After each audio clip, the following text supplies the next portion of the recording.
Hello, जय हिंद बच्चों। चलिए आज हम लोग शुरू करते हैं बेटा बोर्ड एग्जाम का जो हमारा सेट नंबर 3, ठीक है ना। ये बहुत ही इंपॉर्टेंट क्वेश्चन है। देखिए मैं आपको दिखा देता हूँ पेपर पूरा। आप ये देख सकते हैं कि यहाँ जो फर्स्ट पेज है, ठीक है ना, इस पे आपको मतलब जो नोट पॉइंट दिए हुए किस तरीके से आपको इसमें कैसे कैसे कितना टाइम मिलेगा वो सब आपको दिया हुआ, ठीक है ना। फिर पेज नंबर 2 पर आएंगे तो यहाँ पर आपको ये दिए गए इसमें कितने सेक्शंस हैं, ठीक है ना, और किस सेक्शन में आपको किस तरीके से क्वेश्चन का आंसर लिखना है सब कुछ, ठीक है ना। यहाँ पे लिखा हुआ है कि draw neat figure where wherever required take pi equal 20/7, ठीक है ना। where required if not state, मतलब ये कि आपको किसी भी क्वेश्चन में अगर पाई की वैल्यू पुट करनी है तो आप 22/7 पुट करिए अगर उस क्वेश्चन में आपको गिवन नहीं है, ठीक है ना। इसमें लिखा हुआ है कि use of calculator is not allowed, ठीक है ना। ये इंस्ट्रक्शन आप इसको अच्छे से पढ़ सकते हैं, ठीक है ना, आपको जो बोर्ड के एग्जाम में, ठीक है। चलिए इसका जो देखिए हम सबसे पहले स्टार्ट करते हैं इसके एमसीक्यू, ठीक है ना। देखिए क्वेश्चन नंबर फर्स्ट जो है हमारे पास एमसीक्यू का, ठीक है। क्वेश्चन नंबर फर्स्ट है बेटा कि curve surface area of a cylinder of height 5 centimetre is 94.2 centimetre. Radius of the cylinder is, तो उसकी जो सिलेंडर है बेटा उसकी रेडियस क्या होगी, ठीक है।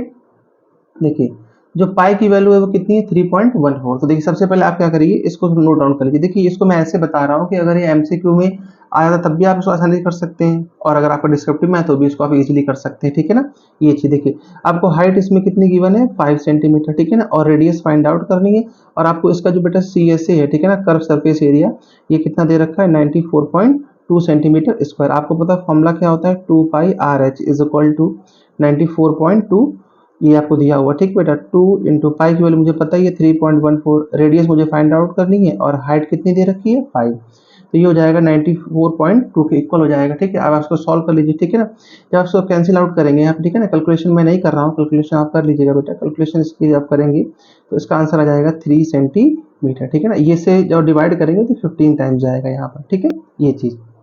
तो ये आपका आंसर आ जाएगा इसका, ठीक है ना, ये 3 सेंटीमीटर आपका। तो इसका जो है ऑप्शन नंबर बी करेक्ट हो जाएगा, ठीक है ना। इसमें कुछ ऑप्शन जिस बच्चे से मैंने लिया हुआ है तो इसमें उन्होंने क्या किया, कुछ ऑप्शन इसके मिस्टेक है, ठीक है ना। तो जो राइट आंसर है वो मैं आपको बता रहा हूँ, आप उसको जो है नोट डाउन करके टिक कर सकते हैं।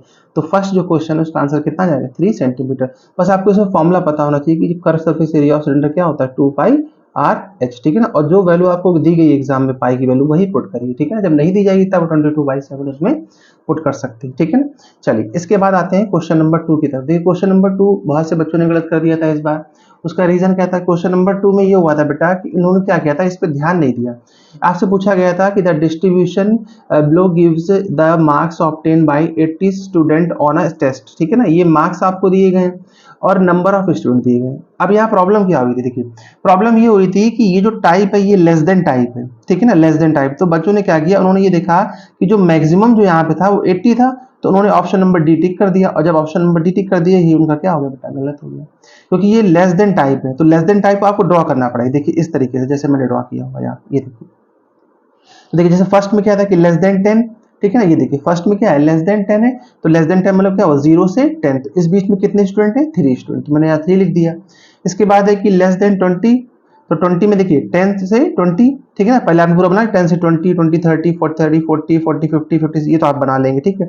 अब लेस देन टाइम में क्या होता है कि आप जो वैल्यू होती है नेक्स्ट वैल्यू उसको प्रीवियस वैल्यू से आप क्या करिए माइनस करते चले जाइए। देखिए तो फर्स्ट वैल्यू क्या है 3, तो मैंने 12 माइनस 3 किया तो कितना आ गया 9। इसके बाद 27 माइनस 12 किया तो बेटा कितना आ गया 15। इस तरीके इसको माइनस तो कितना है ये। अब आप ये देखिए ये जो टेबल मैंने यहाँ ड्रॉ किया है इसमें जो हाईएस्ट जो फ्रिक्वेंसी है वो कितनी हाईएस्ट फ्रिक्वेंसी 30 है, कितनी है 30 है। तो आपको पता है कि जब भी आप मॉडल क्लास निकालते हैं, मॉडल क्लास, ठीक है ना, तो मॉडल क्लास के लिए मैं क्या देखता हूँ, सिर्फ और सिर्फ हाईएस्ट फ्रिक्वेंसी देखता हूँ कि जो भी फ्रिक्वेंसी हाईएस्ट होती है तो उसके जस्ट सामने का जो क्लास इंटरवल होता है वही हमारा क्या होता है मॉडल क्लास होता है, ठीक है। ये चीज आई होप सभी को क्लियर हो रहा होगा बेटा।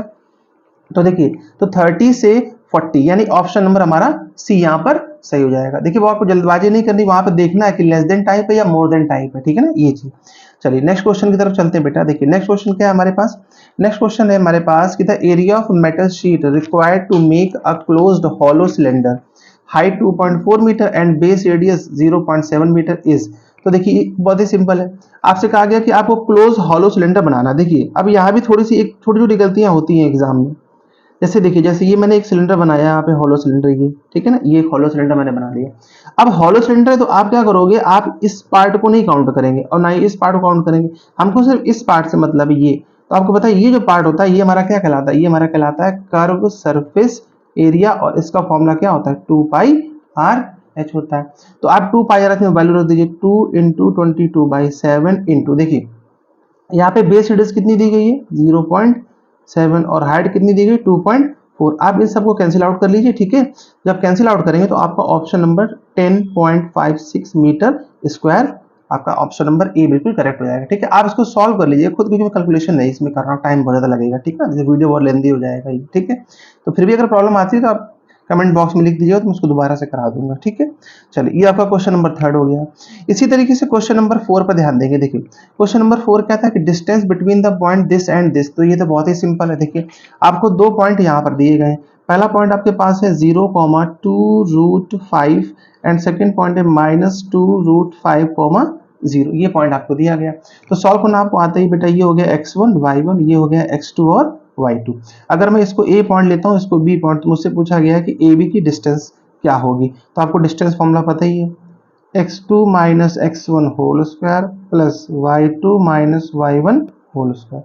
चलिए डिस्टेंस फॉर्मूला यूज करते थे। देखिए x2 माइनस x1 तो ये 0। देखिए अब -2√5 का जब स्क्वायर करेंगे तो कितना, देखिए 2 का स्क्वायर 4 इंटू √5 का स्क्वायर कितना हो जाएगा 5, प्लस इसी तरीके से इसको भी करेंगे तो बेटा ये कितना हो जाएगा, ये भी आपका हो जाएगा 4 इंटू 5। तो मल्टीप्लाई कर लीजिए, इसका आंसर कितना जाएगा 20 प्लस 20 यानी कि √40, ठीक है ना। अब √40 ऑप्शन होगा तो ठीक है, अदरवाइज देखिए √40 को मैं कैसे ले सकता हूँ, इसको ले सकता हूँ 2√10 और ये डिस्टेंस है तो किस में लिखेंगे, यूनिट्स में लिखेंगे। तो ये आपका आंसर आ जाएगा यहाँ तक, ठीक है। तो इसमें जो है आपका ऑप्शन नंबर हमारा ए बिल्कुल करेक्ट हो जाएगा, ठीक है ना। ऑप्शन नंबर ए करेक्ट हो जाएगा बेटा, ठीक है। इसके बाद आइए क्वेश्चन नंबर 5 पे चलते हैं बेटा। क्वेश्चन नंबर 5 है, देखिए क्या कि if alpha beta are the zeros of the polynomial this then alpha square plus beta square is equal to. देखिए तो इसके इक्वल होगा, तो आपको पता ही बेटा, जरा इस पे ध्यान देंगे थोड़ा सा। देखिए जो इक्वेशन है कि 2x square minus x minus 1, ये इक्वेशन दी गई है। अब मुझे पता है कि अगर मैं यहाँ से अल्फा प्लस बीटा निकालूंगा तो क्या आता है, alpha plus beta minus b by a, यानी अल्फा प्लस बीटा की वैल्यू कितनी होगी। देखिए माइनस बी की वैल्यू क्या, -1 माइनस माइनस प्लस ए की वैल्यू क्या है 2, तो ये हो गया 1/2। तो ये हमारे पास आ जाएगा अल्फा प्लस बीटा। इसी तरीके से हम लोग अल्फा इंटू बीटा निकालेंगे तो सी बाई ए यानी कि माइनस का 1/2, ये हो जाएगा बेटा, ठीक है। आपसे पूछा गया है यहाँ पर कि alpha square plus beta square की वैल्यू क्या होगी, तो इसमें हम यूज करेंगे रिवर्स आइडेंटिटी। रिवर्स आइडेंटिटी क्या होती है बेटा, a plus b whole square, अगर मैं खोलूंगा तो a square plus b square plus 2ab। तो मुझसे पूछा गया a square plus b square क्या होगा, तो फॉर्मूला हो जाएगा a plus b whole square minus 2ab। इसको मैंने अल्फा बीटा के फॉर्म में लिख दिया।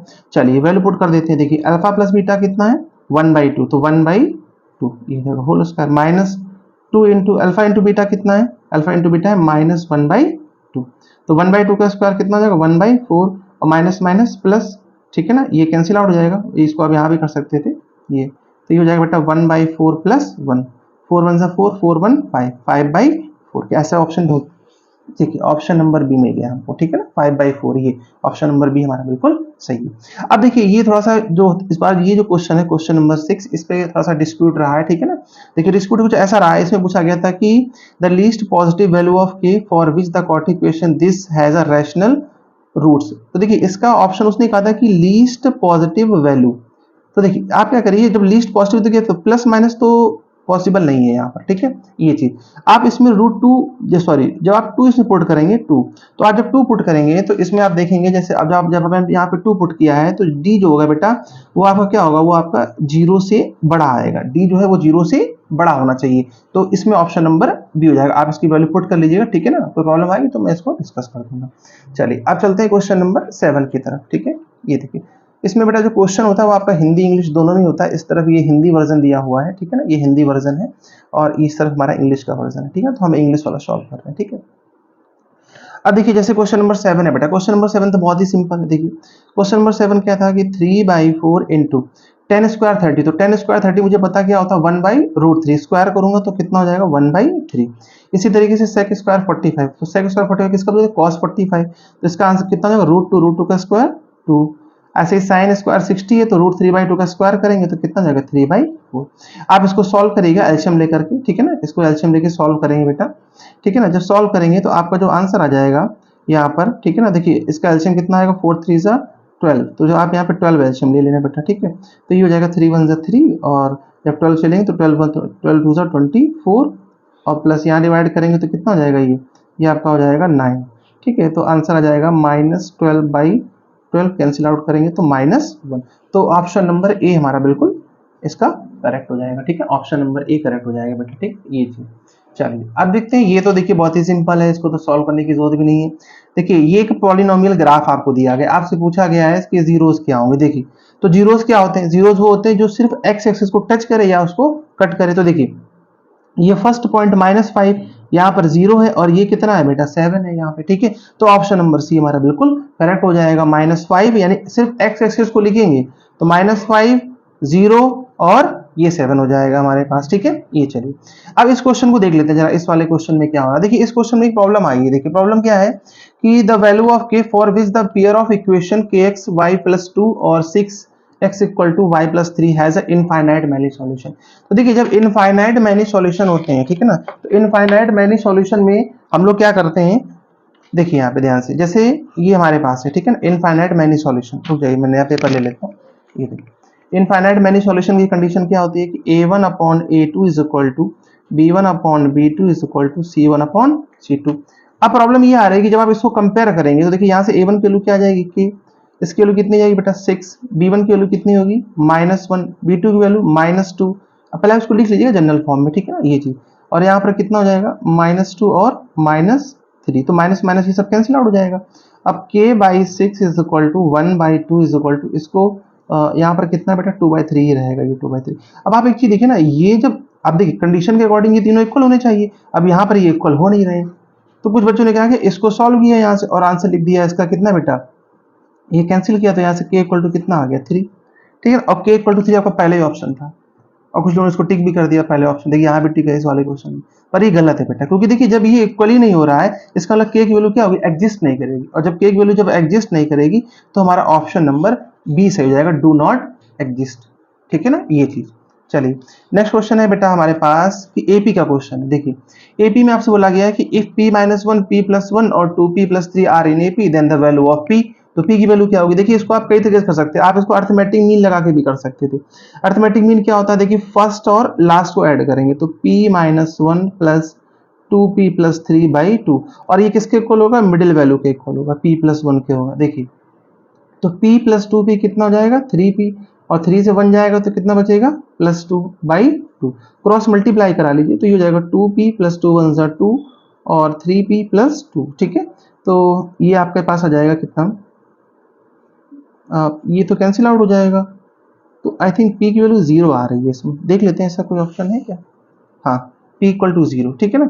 अच्छा देखिए अगर मैं p इक्वल टू 0 यहाँ पुट करता हूँ, उसको वेरीफाई करना हो तो आप यहाँ 0 पुट करिए तो आपको बचेगा -1 1, ये भी बेटा हो जाएगा 0, ठीक है ना। तो यहाँ पर क्या बचेगा 3, ठीक है। तो देखिए -1 और इसको जब मैं करूंगा तो ये हो जाएगा 1 और माइनस माइनस प्लस, यानी कॉमन डिफरेंस कितना आया 2।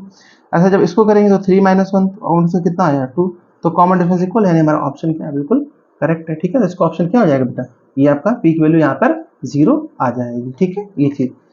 चलिए नेक्स्ट क्वेश्चन देख लेते हैं। In what ratio does x axis divide the line segment joining the point a this and b this, ठीक है ना, ये चीज। अब देखिए इसको कैसे कर सकते थे, आपको पता है कि जब भी आपको दो पॉइंट इस तरह दिए हो, रेशियो ना पता हो तो आप रेशियो लेट कर लेते हैं। रेशियो क्या लेट करते हैं, k/1, और जो k/1 लेट करते हैं यही हमारा क्या हो जाता है m/n हो जाता है, ठीक है। अब आप देखिए पॉइंट मुझे यहाँ पर a पॉइंट कितना दिया हुआ है, ये है 3,6 और जो b पॉइंट है वो कितना है -12, -3, ठीक है। चलिए अब हम देखिए इसको लिया बेटा x1 y1 x2 और y2, क्या यूज किया सेक्शन फॉर्मूला। चलिए अब देखिए हम सेक्शन फॉर्मूला यूज करते हैं। जब उसमें सेक्शन फॉर्मूला यूज करेंगे, देखिए सेक्शन फॉर्मूला क्या होता है, x के लिए x1 सॉरी x के लिए फॉर्मूला होता है m x2 plus n x1 upon m plus n, ठीक है। और y के लिए फॉर्मूला क्या होता है m y2 plus n y1 upon m plus n। आप यहाँ पे थोड़ा सा ध्यान देंगे, देखिए क्वेश्चन में आपसे कहा गया था कि जो रेशियो बताना है मुझे वो कहाँ से बताना है, x एक्सिस जहाँ से डिवाइड करता है, ये x एक्सिस जहाँ से डिवाइड करता है, ठीक है, x एक्सिस से।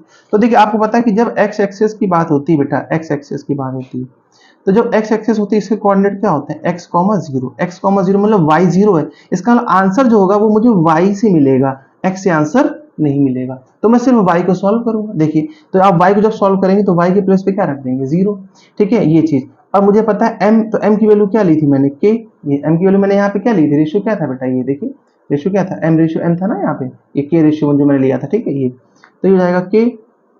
और y2 की वैल्यू कितनी है -3, प्लस n की वैल्यू कितनी है यहाँ पे 1 है, ठीक है ना, और y1 की वैल्यू कितनी है 6 अपॉन में क्या हो जाएगा k प्लस 1 हो जाएगा k प्लस 1। अब जब देखिए इसका मल्टीप्लाई जीरो में तो जीरो हो गया, बचा गया हमारे पास minus 3k plus 6k is equal to 0। तो माइनस का 3k is equal to minus 6, तो ये बेटा कैंसिल आउट हो जाएगा, आपका k की वैल्यू क्या आ जाएगी यहाँ से 2, और k की वैल्यू 2 आ जाएगी तो आपने रेशियो क्या लिया था k रेशियो 1, इसका हमारा आंसर क्या होगा बेटा 2:1 इज द राइट आंसर, ठीक है। तो ऑप्शन नंबर इसका डी हमारा बिल्कुल करेक्ट हो जाएगा, ठीक है। चलिए चलते क्वेश्चन नंबर 12 की तरफ। आज हम लोग एमसीक्यू कंप्लीट करेंगे इसके। कुछ क्वेश्चन यहाँ पे बहुत ही इजी है, देखिए इसे तो बहुत ही आसानी से देखिए। आपसे कहा था probability of happening of an event is denoted by p, then probability of non happening of the event is denoted by q। Relation between p and q क्या होगा, बहुत ही सिंपल। देखिए आपको पता है किसी भी इवेंट के होने और प्लस उसके ना होने की जो प्रोबेबिलिटी होती है उसका सम क्या होता है 1, तो p प्लस q क्या हो गया 1। ये तो क्लास 8 9 10 में पढ़ते हैं हम लोग, ठीक है। चलिए नेक्स्ट क्वेश्चन देखिए, थोड़ा सा न्यू क्वेश्चन था क्या। A girl calculate the probability of her winning the first prize in a lottery is 0.08 if if 6000 tickets are sold how many tickets has she bought, उसने कितने टिकट लिए। तो देखिए आप इसको ऐसे भी कर सकते थे, इसमें भी एक बहुत ही सिंपल मेथड मैंने आपको बताने जा रहा हूँ, क्या है बेटा वो देखिए, थोड़ा ध्यान देंगे इस पर। देखिए आपसे कहा गया था कि एक देखिए विनिंग, उसने कहा कि विनिंग प्राइस जो प्रोबेबिलिटी वो कितनी 0.8। आपको पता प्रोबेबिलिटी का फॉर्मूला क्या होता है बेटा, प्रोबेबिलिटी का फॉर्मूला टोटल फेवरेबल आउटकम। हमने मान लेते हैं कि बेटा वो क्या हो रही है बेटा, वो क्या हो रही है बेटा x टाइम देते रही, ठीक है ना, और टोटल टिकट कितनी थी उसके पास 6000। अब विनिंग प्रोबेबिलिटी मुझे दी हुई कितनी 0.8 is equal to x by this, बस क्रॉस मल्टीप्लाई करना है। आप इसको क्रॉस मल्टीप्लाई करेंगे आपका आंसर आ जाएगा 480। हालांकि ओरली भी सॉल्व कर सकते थे, इसमें ऐसा कोई दिक्कत नहीं है किसी तरीके की, ठीक है। आप सीधा सीधा 0.8 को इससे मल्टीप्लाई कर दीजिए, आपका आंसर आ जाएगा 480, ठीक है ये चीज। चलिए नेक्स्ट क्वेश्चन देखते हैं, टेंजेंट का क्वेश्चन है, सिंपल। देखिए आपने थ्योरम क्या पढ़ी, मैंने आपका मेरे पीछे जो मेरा लेक्चर था अभी प्रीवियस उसमें मैंने इसको डिस्कस किया था। देखिए सेंटर से जब आप टेंजेंट पॉइंट को मिलाते हैं तो एंगल कितने डिग्री होता है 90 होता है कि नहीं होता। ये देखिए ये 90, अब देखिए ये रेडियस है ये भी रेडियस है, तो देखिए ये 95 है तो आप 180 से माइनस करेंगे, उसको 2 से डिवाइड करेंगे तो ये इक्वल एंगल आ जाएंगे। तो जब मैं इसको 180 से माइनस करूंगा 90 को तो मेरे पास क्या बचेगा 85। तो 85 को जब डिवाइड करेंगे देखिए 85 आ जाएगा हमारे पास, ठीक है ना। इसको आप 2 से डिवाइड कर लीजिए तो आपका आंसर यहाँ पे देखिए कितना जाएगा, ये आपके पास जाएगा 4 2 जा 2 4 जा 8, ठीक है ना, 2 2 जा 4 और 2 5 जा 10, तो 42.5 ये वाला एंगल आ जाएगा बेटा ये। और देखिए ये वाला एंगल, अब मुझसे पूछा कौन सा है ए बी क्यू, मुझसे पूछा है कि ए बी क्यू क्या होगा, यानी कि ए बी क्यू ये पूछा गया, ठीक है। देखिए ये कंप्लीट एंगल कितना होता है 90, और ये मैंने अभी कितना निकाला था 42.5, इसको माइनस कर देंगे तो एंगल ए कितना आ जाएगा 47.5 डिग्री, ठीक है ये चीज। चलिए अब आते हैं क्वेश्चन नंबर 15। देखिए ये तो मोस्ट इंपॉर्टेंट टाइप है आपके पास, ट्रिग्नोमेट्री की टाइप है, ठीक है ना। इसको भी सॉल्व करने के काफी इजी मेथड रहते हैं हमारे पास, ठीक है। आप इसको चेंज कर सकते थे किसी भी एक फॉर्म में। देखिए कैसे, देखिए हमने क्या किया बेटा कि हमें इसको चेंज कर लेता हूँ। देखिए 2tan a इक्वल टू आपको 3 दिया हुआ है, तो यहाँ से जो tan a की वैल्यू आएगी वो कितनी आएगी 3/2। तो जब tan a की वैल्यू 3/2 आ गई और मुझसे पूछा गया है कि 4 sin a plus 3 cos a upon 4 sin a minus 3 cos a की वैल्यू क्या होगी। तो देखिए अगर आपको इसको चेंज करना है 10 में तो आप क्या करिए, आप इसमें cos से डिवाइड कर दीजिए, ठीक है ना, न्यूमरेटर और डिनोमिनेटर में cos से डिवाइड कर दीजिए, ये आपका चेंज हो जाएगा। तो देखिए जैसे आप cos से डिवाइड करेंगे तो ये हो जाएगा sin बाई cos क्या हो जाएगा 10a प्लस 3 यहाँ पर बचेगा। इसी तरीके से ये भी कितना हो जाएगा 4 10a, ये बेटा हो जाएगा -3, तो 4 इंटू 10a कितना हो जाएगा 3/2 और 4 इंटू 3/2 -3, ठीक है ना, कैंसिल आउट कर देंगे 2 टाइम्स, ये भी 2 टाइम्स, ठीक है ना। तो ये जाएगा बेटा देखिए कितना जाएगा 3 2 जा 6 6 प्लस 3 3 2 जा 6 6 माइनस 3, तो 6 प्लस 3 कितना होगा 9, और ये भी कितना जाएगा बेटा 3, कैंसिल आउट किया आंसर कितना आ गया हमारा 3। कितना आंसर आ जाएगा यहाँ पर 3 आ जाएगा, ठीक है। चलिए ऑप्शन ऐसा कोई है हमारे पास, जी बिल्कुल है, ऑप्शन ऑप्शन सी नंबर हमारा बिल्कुल सही है, ठीक है। देखिए क्वेश्चन नंबर 16 फिर से बहुत ही सिंपल क्वेश्चन है कि एक सर्वे हुआ बेटा, उसमें ये कहा गया कि every 5th person has a vehicle, मतलब एक सर्वे में हर 5वें व्यक्ति के पास एक व्हीकल है, तो प्रोबेबिलिटी क्या होगी कि the probability of person not having a vehicle. देखिए अगर आप इसको सिंपल से ऐसे देख लीजिए, टोटल 5 लोग हैं, 5 में से एक के पास व्हीकल कितने के पास नहीं, 4 के पास नहीं है, तो कितना हो जाएगा 4/5, ठीक है ना, बहुत ही सिंपल था ये, ठीक है ये। बाकी आप इसको फॉर्मूले से भी कर सकते हैं लेकिन कोई जरूरत नहीं है, बहुत ही सिंपल क्वेश्चन डायरेक्ट भी कर सकते हैं, ठीक है। अब देखिए ध्यान से क्वेश्चन नंबर 17 देख लें। क्वेश्चन नंबर 17 क्या था, if the value of each observation is a statical data is increase by 3 then the mean of data. तो मीन ऑफ डाटा क्या होगा, देखिए ध्यान से, बहुत ही इसको सिंपल से आप याद रखिए। क्या, अगर स्टैटिकल डाटा में कोई भी वैल्यू इंक्रीज हो रही है और आपसे मीन पूछा गया, तो देखिए जितना वो इंक्रीज हो रहा है उसका जो मीन होगा वो भी उतना ही इंक्रीज होगा, तो इंक्रीज बाय 3 सिंपल हो जाएगा। और क्लास 9 में से आपको सॉल्व भी किया होगा। अब देखिए क्वेश्चन नंबर 18 भी था, इसको भी आप बिना पेन चलाए कर सकते थे। कैसे, कि देखिए एक क्वाड्रेटिक पॉलिनोमियल, उसके जीरोस कितने, -2/3 एंड 2/3। तो ऑप्शन से जरा देखिए, जो फर्स्ट ऑप्शन है जब इसको सॉल्व करेंगे तो यहाँ से आंसर आएगा 3/2 और जीरोस कितने हैं, 2/3। इसका मतलब ये ऑप्शन नहीं हो सकता। और बाकी बी और सी से निगेटिव आंसर आएगा, यानी इमेजिनरी रूट आएंगे, तो ये भी कैंसिल आउट हो गया। देखिए ऑप्शन ए भी कैंसिल हो गया, बी भी कैंसिल हो गया, ऑप्शन सी तो बचा कौन सा, ऑप्शन नंबर डी। हालांकि आप ऑप्शन नंबर डी को सॉल्व भी कर सकते थे, कि किस तरीके से सॉल्व करेंगे यहाँ पर। ठीक है, ये देखिए ऑप्शन नंबर जो डी था उसमें जो हमारा ऑप्शन था वो था 5 ब्रैकेट 9x² - 4 = 0। ये था कि नहीं था। तो देखिए अगर मैं इसको 0 कर दूं तो मेरे पास क्या बचा, 9x² - 4 = 0। तो बेटा 9x² = कितना आ गया, 4। यहाँ से अगर मैं x² निकालूंगा तो कितना आएगा, 4/9, और x की वैल्यू कितनी आएगी, +-2/3। तो वही तो हो गया जीरोस, -2/3 और +2/3। ठीक है ना, ये चीज। चलिए नेक्स्ट क्वेश्चन की तरफ चलते हैं। देखिए रीजन असर्शन जो आपके एग्जाम में दो, ठीक है ना, आते ही आते हैं, कंफर्म इस बार भी आएंगे। ठीक है, तो देखिए इसमें बहुत से बच्चे कंफ्यूज आते हैं कि आंसर कैसे देना। देखिए मैं आपको समझाता हूँ इसको। देखिए पहले आप असर्शन पढ़िए, the perimeter of triangle ABC is a rational number. ये कैसा है, ये एक रैशनल नंबर है। अब अगर ये एक रैशनल नंबर है तो देखते हैं, चेक करते हैं रैशनल नंबर है कि नहीं। देखिए ये एक राइट एंगल ट्रायंगल है, 3 का स्क्वायर और 2 का स्क्वायर क्या लगा लेंगे, पाइथागोरस थ्योरम। तो 3 का स्क्वायर कितना हो जाएगा बेटा, 9, 2 का स्क्वायर 4, और जब मैं इसका स्क्वायर रूट लूंगा तो आंसर कितना जाएगा यहाँ पर, देखिए 3 का स्क्वायर 9, 2 का स्क्वायर 4, 9 4 13। तो √13 इज अ इरेशनल नंबर। इसका मतलब हमारा असर्शन क्या हो गया, रॉन्ग हो गया, हो गया रॉन्ग। अब इस पढ़ते हैं reason, the sum of square of 2 rational number is always rational. बिल्कुल सही है। तो इसका मतलब इसमें हमारा ऑप्शन कौन सा हुआ, देखिए यहां से देखिए, A assertion is false but reason is true, यानी ऑप्शन नंबर डी हमारा करेक्ट हो गया। इस तरीके से करना है आपको। ठीक है, ये पाइथागोरस से सॉल्व करना था, ये भी गलत हो गया कैसे, बहुत से बच्चों का। देखिए 20 मार्क्स, 20 नंबर देख लेते हैं, लास्ट क्वेश्चन है एमसीक्यू। इसके बाद कभी मैं कराऊंगा नेक्स्ट लेक्चर में हम लोग पूरा पेपर सॉल्व करेंगे। ठीक है ना, बस ये वीडियो बहुत लेंथी ना हो जाए इसलिए अभी उसमें सिर्फ एमसीक्यू कवर कर रहे हैं। अगर एमसीक्यू में किसी बच्चे को प्रॉब्लम आती है तो आप इस पे जो है उसको डिस्कस कर सकते हैं। ठीक है ना, और बाकी आपको अगर डिटेल लेक्चर देखने हो तो मैंने क्लास 10 की सीरीज जो है वो हमारा यूट्यूब चैनल है ट्रिगो एकेडमी। ठीक है ना, तो जो ट्रिगो एकेडमी है आप इस पे जा करके आप इसमें जो है विजिट कर सकते हैं बेटा। ठीक है ना, ये तो ट्रिगो एकेडमी हमारा चैनल है। ठीक है ना, ट्रिगो एकेडमी, आप वहां जाकर के मेरे फुल लेक्चर देख सकते हैं। वहां पे मैंने डिजिटल पैनल पे इसको रिकॉर्ड किया हुआ है। ठीक है ना, ट्रिगो एकेडमी पे। चलिए कोई नहीं, लास्ट क्वेश्चन देख लेते हैं। देखिए असर्शन क्या है कि point P0,2 is a point of intersection of y axis with the line this. देखिए बहुत सिंपल है, लाइन पुट कर दीजिए यहाँ पे। तो लाइन पे क्या करिए, पॉइंट पुट कर दीजिए, तो ये 0 हो जाएगा हमारे पास। ठीक है ना, ये 0 हो जाएगा यहाँ पे। ठीक है ना, और ये 2 हो जाएगा, 2 to the 4, तो असर्शन बिल्कुल करेक्ट है। फिर देखिए distance of point 0,2 from the x axis 2। देखिए एक्स एक्सिस कितना बेटा, ये 2 है, तो ये भी हमारा करेक्ट हो जाएगा। तो इसमें ऑप्शन नंबर हमारा ए हो जाएगा, both reason and assertion are true. ठीक है ना, बाकी आप ट्रिगो एकेडमी, देखिए ट्रिगो एकेडमी आप सर्च करेंगे यूट्यूब पर तो हमारा चैनल आपको मिल जाएगा। ठीक है ना, तो ट्रिगो एकेडमी जो है वो आप इस पर जाकर के देख सकते हैं इसको। ठीक है ना, ये चीज कोई प्रॉब्लम नहीं आएगी आपको इसमें किसी तरीके की। ठीक है, ये चीज।